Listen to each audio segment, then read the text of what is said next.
pemijahan semi buatan pada ikan koi ya. Lupa baca judulnya, tapi udah disebut ya. Ya lanjut. Jadi di sini ada latar belakangnya Bapak dan Ibu. Biasanya kita itu kalau untuk pemijahan ikan koi itu ya, yang sedang-sedangnya ya kita ingin yang terbaik dan itu yang mudah. Yang mudah itu seperti apa? Latar belakang di sini bahwa untuk ke siswa itu, di sini kami mengatakan untuk ke siswa atau peserta didik. Karena di sini diharapkan untuk nanti pengembangannya kepada peserta didik. Jadi kami Bu, mohon maaf, mungkin ada gabungan kolaborasi yang ingin kami kembangkan dari kelompok 5, bukan hanya untuk di pengajaran di sini saja memenuhi tugas. Tapi kami langsung membawa ini siapa tahu bisa dijadikan bahan patokan untuk gambaran kami di sekolah. Di sini latar belakang bahwa ikan koi itu mempunyai nilai estetika yang tinggi. Kenapa? Karena ikan hias itu pada dasarnya mempunyai nilai jual yang ekonomis. Sehingga masyarakat Indonesia itu terutama di daerah Blitar, kemudian Cianjur dan Sukabumi itu sentralnya ikan hias. Diakui atau tidak, itu Indonesia itu mendapatkan keuntungan yang sangat besar dari masyarakatnya yang skala menengah ke atas terutama itu biasanya untuk menikmati ikan hias itu tersebut. Tapi ya kebanyakan gapi ya anak-anak. Tapi kalau sedangkan yang ikan koi itu hobis ya, penghobis gitu. Di sini ikan koi itu memiliki berbagai macam pola warna. Ya Bapak dan Ibu, kalau ada cerah-cerah sedikit seperti saya warna merah, oranye. Saya pakai kerudung merah loh. Saya baju merah. Ya yang merah-merah itu kan itu ada keunggulan tersendiri.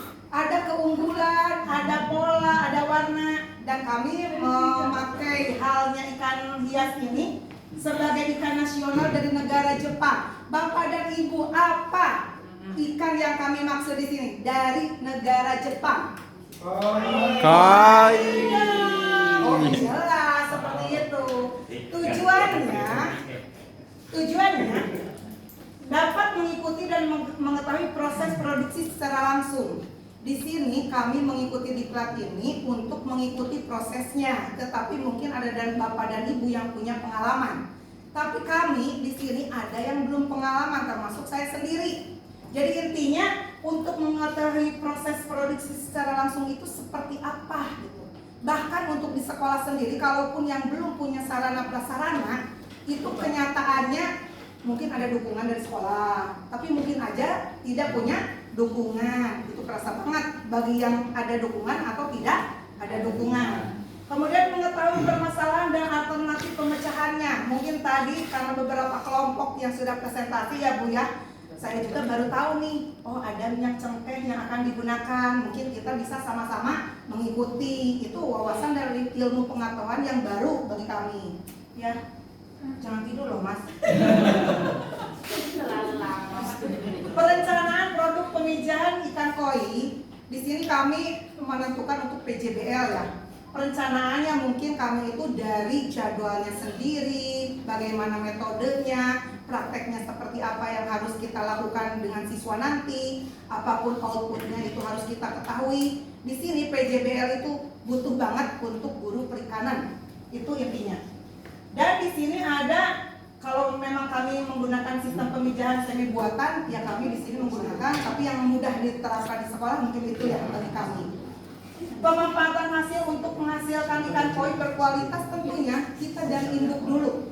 Milih induk itu sulit-sulit gampang Bapak dan Ibu. Kenyataannya pengalaman saya itu Bu banyak kejebak saya itu. Milih yang cantik, milih yang apa, ternyata nggak bertelur, nggak tahu faktor apa. Jadi intinya ya terasa sama Pak Eko sendiri kan. Kalau Pak Eko sudah pengalaman, milih-milih induk itu gap gitu kan. Itu Bu Haira itu jangan salah, dia senyum-senyum aja milih-milih mana yang jantan yang baru. Itu sortir dulu, itu sortir. Makanya hal-hal yang itu mudah-mudah gampang. Lanjut. Jangan tidur. Jangan tidur. Ini terlalu lama ini. Aduh, sulit udah ini mah ini aja ya dilewat. Karena tadi sudah ada cerita sedikit. Ya, next. Nah ini persiapan alat dan bahan sama. Jadi intinya ya nggak usah disebutkan lagi ya. Mungkin Next. Memori. Nah, ini dia seleksi induk. Ini Pak Kartawi, ini molok-molok cair. Apa yang ada di sana itu Pak Kartawi? Menurut Anda? Satu kata. Ikan koi. Ikan koi. Ibu? Bagus. Pak Eko? Bercorak. Pak Budi? Cantik. Bu Salibah? Menantang. Nantang ini. Semuanya seru di sini. Satu kata. Kalau Bapak dan Ibu melihat dengan baik, siapkan induk dengan kualitas baik. Itu pola pikir kita. Ada 4 di mana, mohon maaf, kecil-kecil karena ambil aja sih gambarnya capluk-capluk gitu aja. Jadi yang mana ini? Ini ada pemenang kontes sebenarnya Pak. Pasti yang akan kami pilih itu jenis train yang ada di pemenang kontes itu. Kalau pemenang kontes itu ketiga, kami pilih yang ke-1.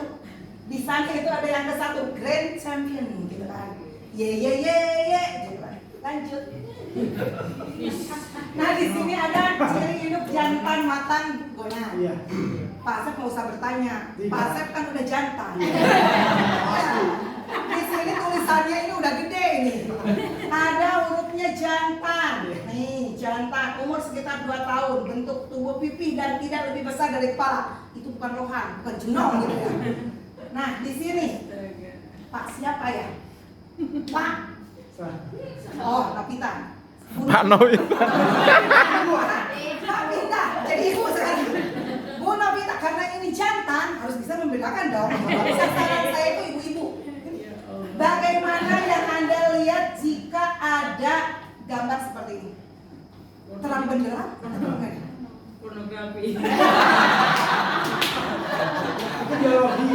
Ya, sebenarnya kita kepada siswa itu Bapak dan Ibu, kita tidak usah membohongi mereka kalau soal seksual karena menurut Ibu juga bukan analogi lagi, usia untuk remaja itu udah bisa kita analogikan untuk bisa berbahasa baik dengan kita ya. Jadi perumpamaannya di kehidupan sehari-hari itu bahwa kita memberikan wacana seperti ini bukan tabu. Karena kita juga harus memberikan efek kepada siswa. Ini lubang urogenital, ini sperma, ini apa, itu harus disampaikan dengan baik dan benar. Ya lanjut. Nah ini ciri induk matang gonan. Sama saja, yang betina itu bulat ya, bulat. Siapa yang mau ditanya? Gak usah ditanya. Lanjut. Di dalam pemijahan Bapak dan Ibu, sebenarnya Bapak dan Ibu juga sudah bisa ya bagaimana untuk semi buatan, karena kita tadi udah 2 kelompok termasuk saya 3. Ini cara pemijahan buatannya memang tergantung kelompok masing-masing, dari mulai ada yang es batu dengan minyak cengkehnya, mungkin kelompok yang lain ada hal yang lain lagi, tapi kami memilih dosisnya ini nih, dengan dosis 0,3 untuk betina dan 0,1 untuk jantan. Mungkin kita lihat perbandingannya yang nanti ya. Kalau misalkan yang kami lakukan ini ada yang baiknya mungkin bisa diterapkan di sekolah, tapi mungkin kami ada kekurangannya nanti. Oh harus kembali lagi, misalkan di jantannya berapa takaran yang benarnya. Kalau kami sepakat untuk mempergunakan 0,1 di opak primnya. Ya lanjut. Penetasan telur di sini setelah dipindahkan tentunya kita pengamatan dari penetasan telur tersebut.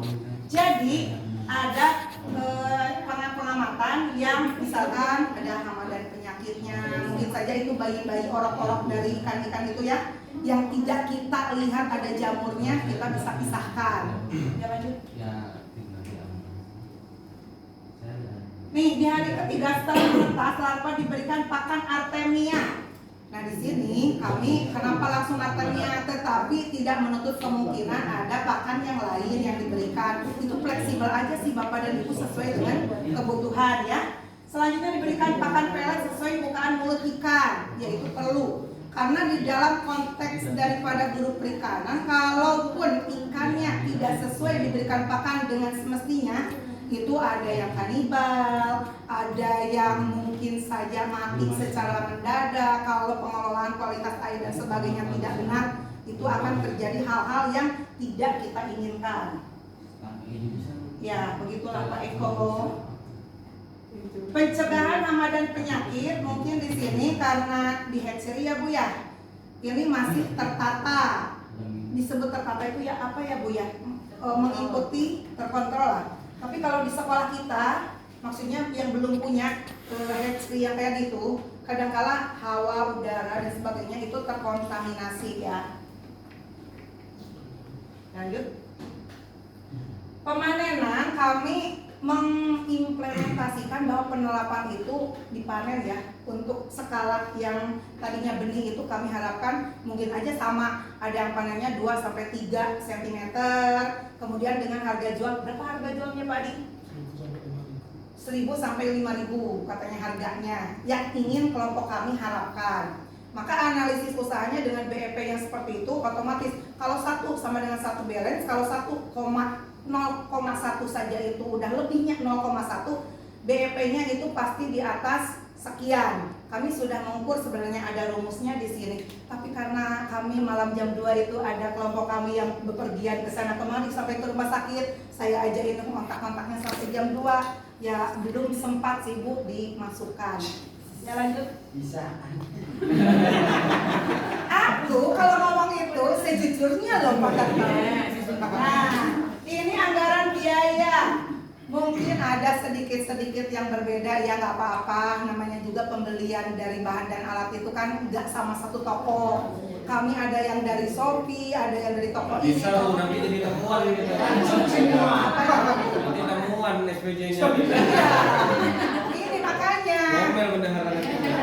Ini kaget, tapi ini kami yang real aja, yang bisa dibeli Bapak dan Ibu, mudah-mudahan aja kata Pak Eko. Itu beli di depan toko apa akuarium beli gitu, yang kayak gitu aja lah. Ya lanjut. Nah ini jadwal kegiatan kami semuanya per Agustusan ini. Kenapa enggak lintas ke per Septemberan? Karena kami ingin bayinya lahir di 17 Agustus. Kami lahirnya itu menyuntikan 17 Agustus. Kami itu sebenarnya kan 17 Agustus itu di jamnya 20.00 kan. Nah kalau penyuntikannya sesudah subuh itu kami harapkan brojolnya itu cepat itu. Nah ini ada pembuatan proposal, persiapan, penyuntikan, pernikahan, semuanya ada di sini. Ini per Agustusan supaya ada metode baru. Ingat ya bahwa hari lahir daripada proklamasi itu adalah hari lahir dari benih Ikan koi di Cianjur. di Cianjur. Ya lanjut.